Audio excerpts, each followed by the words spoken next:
கடனை உடனே வாங்கி திருவண்ணாமலைக்கு போய் பஸ் ஸ்டாண்ட்ல இறங்கி அப்படியே போகும்போதே கல்லபுரி, காலிஃப்ளவர் சில்லி, பக்கடா எல்லாம் வாங்கி இந்த பக்கம் சோளக்கருது எல்லாம் வச்சுக்கிட்டு இவ்வளவு சூடத்தை வாங்கி நேரா பூதநாராயண சுவாமியை தரிசனம் பண்ணிவிட்டு நேரா உள்ள போனீங்கன்னா அந்த தேரடி கருப்பண்ணசாமியை பார்த்துட்டு அண்ணாமலையார் கோபுரம் தெரியும். அங்க போய் சூடத்தை கொளுத்தி அடுத்தவன் காலில் வச்சு ஏத்தி ஒரு பெரிய அகர்பத்தியை வாங்கி கொளுத்தி விட்டு நல்ல செல்போன்ல இளையராஜா பாட்டை அப்படியே காதல கேட்டுட்டு இந்த பக்கம் கடலைப்பொரி, இந்த பக்கம் காலிஃப்ளவர் சில்லியை சாப்பிட்டுக்கிட்டு அண்ணாமலைக்கு அரோகரான்னு அப்படியே வாக்கிங் போனா அண்ணாமலையார் முதுகுலே வைப்பார், வருவியா வருவியா வருவியா, திருவண்ணாமலைக்கு வருவியா வருவியா. இதுல வேற அங்கங்க மசாஜ் வேற, மசாஜ் பிக்னிக் மாதிரி ஆகி போச்சு. திருவண்ணாமலை பிக்னிக் மாதிரி ஆயிடுச்சு. கிரிவலம் வாயா அப்படின்னா நம்ம கிரிவலம் போறவனையும் இவன் பேசுற கதையெல்லாம் கேட்டோம்னா நமக்கு மனசு மாறுது. இனிமே கிரிவலமே போகப்படாதா ராஜா அப்படின்னு முடிவு பண்ணியாச்சு.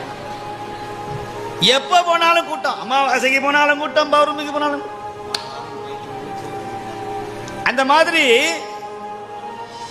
எதுக்கு சொல்ல வர்றேன் அப்படின்னா, சுவாமியை வழிபட வேண்டிய தன்மை தெரியல. இதெல்லாம் சொல்றதுக்கு ஆள் இல்ல. ஓதுவார்கள் தேவாரம் ஆயிட்டு போயிடுறாங்க, சொற்பொழிவாளர்கள் சித்தாந்தம் பத்தி பேசுறாங்க, யாருக்கும் புரியறதில்லை. பாமரனுக்கு புரியுமா சித்தாந்தம்? வெள்ளக்காரன் வந்து திருவண்ணாமலையில கிரிவலம் சுத்துறான், தமிழ்நாட்டில் பிறந்தவன் அண்ணாமலையில கும்பிட மாட்டேங்கிறான். வெள்ளக்காரன்,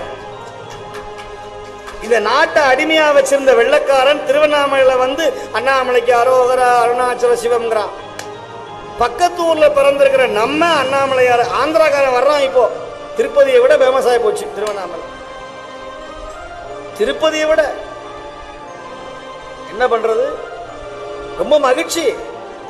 ஆனா நம்முடைய தமிழ்நாட்டில் எத்தனை 224 சிவாலயங்கள்ல கிட்டத்தட்ட 240 சிவாலயங்கள் நம்முடைய தமிழ்நாட்டில் சிவபெருமானுடைய பாதம் படாத இடம் எங்க இருக்கிறது?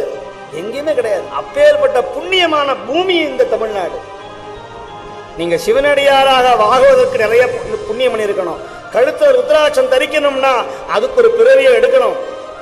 உங்க நாக்குல தேவாரம் காதல வந்து விழுதுன்னா போன ஜென்மத்துல நீங்க புண்ணியம் பண்ணியிருந்தாதான் இந்த தேவார வார்த்தை உங்க காதல வந்து விழும். ஆமா, எல்லாம் விழாது.